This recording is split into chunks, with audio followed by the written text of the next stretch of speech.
هلا حبايبي، شلونكم؟ اليوم راح أعلمكم شلون تسوون قص عراقي، يعني شاورما عراقية. طبعا نحتاج شحم مال خروف، تمام. ونحتاج أيضا لحم مقطع شرائح جدا رفيعة تكون بهذا الشكل. طبعا هنا أنا حاطة ليمون، تمام. وهسه راح نضيف باقي البهارات. طبعا راح أحط كمون، تمام. تقدرون هالكمية تقدرون أكثر حسب الرغبة.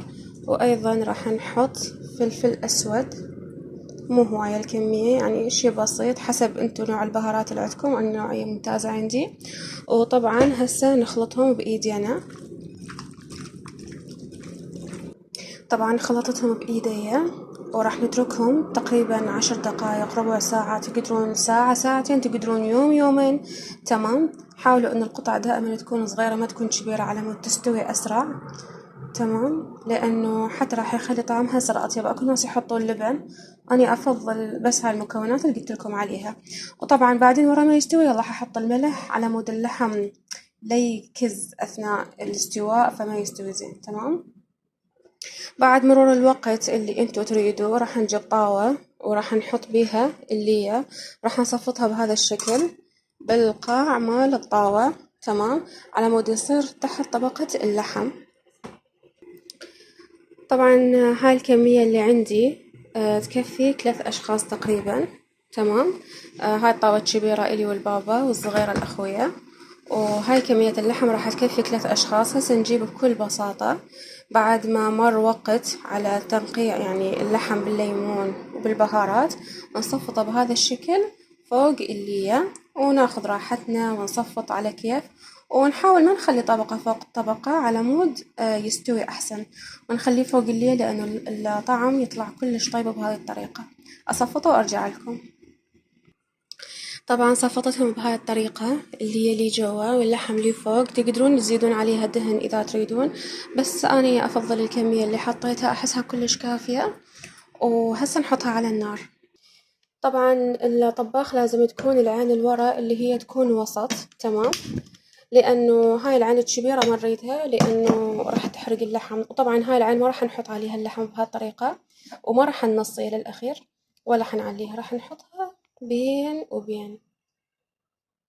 هاي النار اللي نريدها على مود تستوي اللحم، تمام. وهسه نجيب نحط اللحم عليها.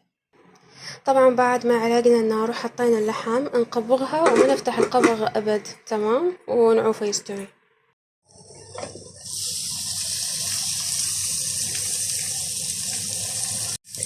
طبعا بهاي الأثناء عادي إنه تقلبون الأكل، ماكو مشكلة، وتنصوه أكثر. أنا مش حاطته بين العالي وبين الوسط، لا، هسه تقدرون تنصوه وتخلوه أكثر، تمام. طبعا هاي الطاوة الثانية، شوفوا اللحم في فترة من الفترات يذب المي مالته، لأن احنا همينة أصلا كنا حاطين له حمض، فهيك يصير. إذا تحسون إنه طبخة عندكم نشفت وطبخة عندكم بعد بيها مي، تقدرون تاخذوا من هذا المي وتضيفون أوكي للطاوة الثانية. مرات أسوي هيجي، أو تضيفون شوية مي حار إذا حسيتوا اللحم بعده ما مستوي، تمام. لازم مي حار على مود اللحم لا يسرد.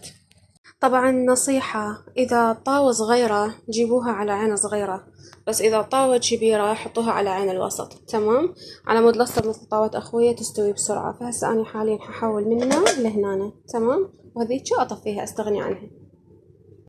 طبعا بعد مرور تقريبا 25 دقيقة على النار استوى. فهسه إجا الوقت إنه إحنا نملحه، نحط له رشة ملح جدا بسيطة، وفي حالة حسينا إنه هو يحتاج أكثر ممكن إنه إحنا نزيد الملح، تمام. وهسه نخلطه بهاي الطريقة جدا طبيعي، تمام، على مود يتجانس الملح ويا اللية. طبعا استوى، مو عليكم بالشكل، عليكم بالطعم، الطعم يجنن. طبعا راح اعلمكم شلون تاكلوه وشلون تاكلون هاي الحكاكة جوا.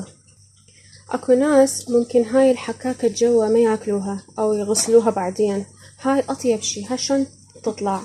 تجيبون طماطاية، تمام، بعدين وراها تحكوها بهاي الطريقة.